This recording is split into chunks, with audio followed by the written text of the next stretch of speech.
Who's the next man up for the Mets now that Francisco Alvarez is out for 6 to 8 weeks? And it's Clay Holmes showing that he is a reliable starter. Let's get you guys some news out of Mets camp with Tyler Ward, your favorite Mets content creator. Tyler, what's going on, man? Live from Port St. Lucie, man. You look darker than me. What's going on?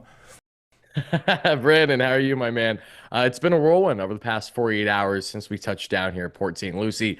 Been an absolute blast, a lot of fun. Getting to see Juan Soto in person in Mets uniform has been a lot of fun, especially. So couldn't ask for much more. Even though I will say the Alvarez injury, of course, it had to happen as soon as I landed. Yeah, well, you Just might be has the to. bad luck, man, but I but know. not really. All right, let's get into this injury, man, because he had surgery today on the left hamate bone, and he's expected to be out for the 6 to 8 weeks, like I said.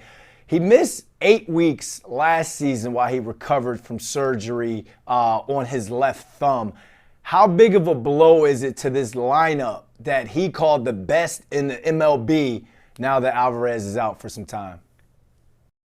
From a lineup perspective, this doesn't kill the Mets the way that maybe it would have a couple of years ago. When you add Juan Soto, when you look at the depth of the lineup is 1 through 9 now, the Mets are going to be able to be fine without Alvarez for the first month, or at absolute worst, two to begin the regular season. But the bigger concern with Alvarez, who has dealt with nagging hand injuries each of the past couple of years now, is that he is the true game caller for this pitching staff. So to not now have that stability for our key starters when we're already down guys like Frankie Montas and Sean Manaea that we talked about in the past, Brandon, that is certainly not an ideal start to 2025 for this Mets team.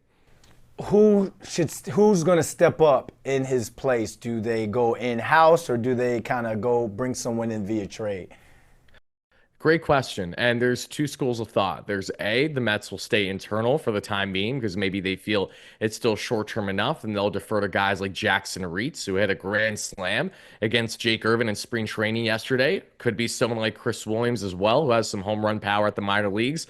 Could be a guy like Hayden Singer, but externally feels like the best route for them to bring in a veteran game caller, whether that is Christian Vasquez, who's still available in the free agent market, or trying to bring back a guy in Tomas Nino, who is a longtime catcher in the organization, currently with the Tigers, but not on a guaranteed contract. The Mets could very well try to make a move similar to what they did with Luis Torrens last year, where you trade for the guy for like 100K, you bring him on the roster. Nino knows his pitching staff better than most. So I think if they are going to go external, he feels like the most obvious choice out of the bunch. All right, let's put some smiles on these people's faces because Clay Holmes has made that switch from reliever to starter, and everyone down there out of Mets spring training is saying that it's paying off so far.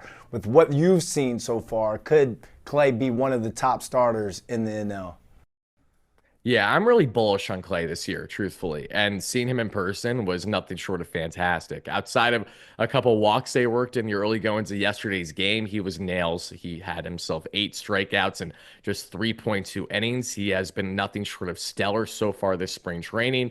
And for Clay to go from this two-pitch pitcher to now a 4 or 5 pitch guy, and having thrown the most pitches he's ever had since 2018 is what he did just a day ago. Holmes is clearly locked in and ready to take on the NL as a true starter. And I really do believe that he's going to have a Michael Caine, Seth Lugo-esque rise where he might not get Cy Young Award votes, but he will probably be in the conversation for NL All-Star as long as he's healthy and giving the Mets the innings that they're looking for. You know, this season, all eyes are on Mets, Yankees, both fan bases. You guys go back and forth like a bunch of X's.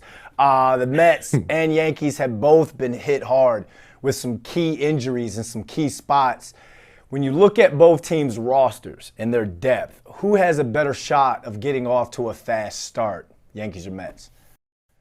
That's a great question, too, because when you look at what the Yankees are dealing with right now, potentially facing a season-ending injury for Garrett Cole, who's trying to get a better second opinion on needing Tommy John surgery, and everything that's been happening with them building up in camp now, it's been one after the other. And now with the Mets, from the pitching staff to now Alvarez, they both have a lot of tall tasks entering 2025, but I think the Mets are still in a greater position, and here's why.